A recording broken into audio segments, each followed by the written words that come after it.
महायुतीचा सरकारचा मंत्रिमंडळ विस्ताराचा फॉर्म्युला ठरला। भाजप 21, शिंदेंची शिवसेना 13 आणि अजित पवार गटाला 9 मंत्रिपदं मिळणार। सूत्रांची माहिती।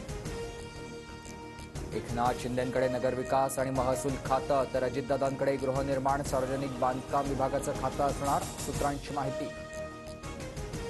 शिंदेंच्या शिवसेनेच्या 3 मंत्र्यांना डच्चू देत नव्या चेहऱ्यांना संधी। सूत्रांची माहिती। अब्दुल सत्तार, तानाजी सावंत, दीपक केसरकरांना मंत्री करण्यास पक्षातूनच विरोध असल्याची माहिती। अर्थ खातं आणि गृह खातं फडणवीसांकडे राहणार। सूत्रांची माहिती। तर बावनकुळे, पंकजा मुंडे, चंद्रकांत पाटील, मुनगंटीवारांची मंत्रिपदी वर्णे लागण्याची शक्यता। महायुती सरकारचा मंत्रिमंडळ विस्ताराचा मुहूर्त ठरला। 14 तारखेला मंत्रिमंडळ विस्तार होणार असल्याची अजित पवारांची माहिती। राज्यातील महापालिकांच्या निवडणुका एप्रिलनंतर लागण्याची शक्यता। 22 जानेवारीला सुप्रीम कोर्टातील सुनावणीवर भवितव्य।